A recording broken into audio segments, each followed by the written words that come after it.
Hi everybody.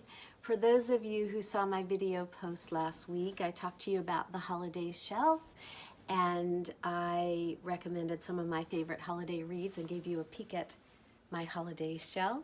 And today I want to continue the conversation about creating some possibly new intentional rhythms for your holiday season.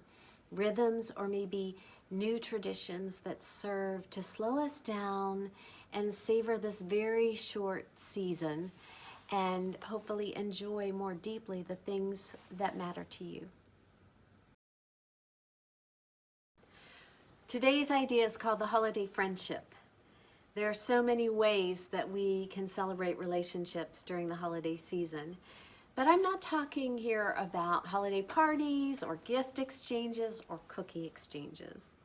I am talking about one or two people in your world that you want to spend more quality time with this holiday season. Maybe it's a close friend, or maybe it's someone that you want to get to know better, or maybe it's just someone that you've been having a nudge to reach out to. Let me tell you what I do. I have a very special friend who shares a practice with me every December.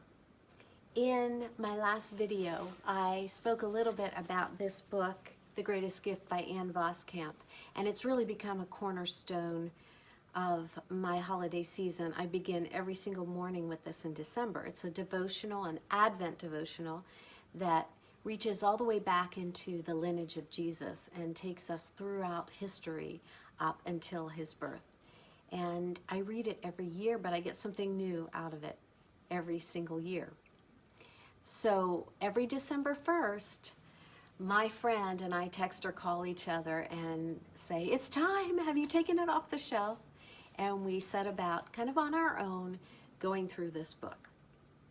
And I'm a journaler, so I journal every single day of this devotional. And then I look back to December 1st a year ago and a year before that, and I can see where I was and I can see how far I've come.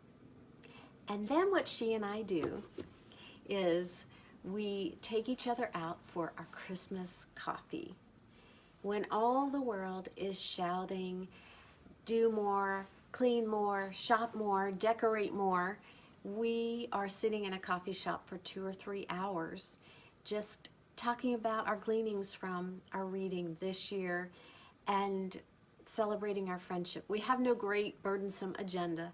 Sometimes we're just laughing together and sometimes crying together. And our Christmas coffee has become, for me, a highlight of the holiday season. I mean, it just would not be December without our Christmas coffee. And you can make that plan too. Why do we spend so much time on all the trimmings or the outward or the superficial things when what we care most about is relationships, especially during the holiday season? So I want to challenge you to start making your plan.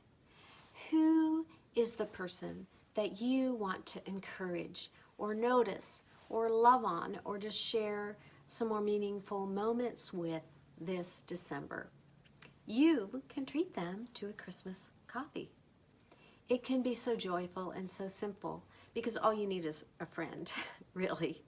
And you can go against the holiday grain. You can do it. So I have shared with you about my holiday shelf and the holiday friendship. And next week, look out for my last holiday video post, which is going to be about listening.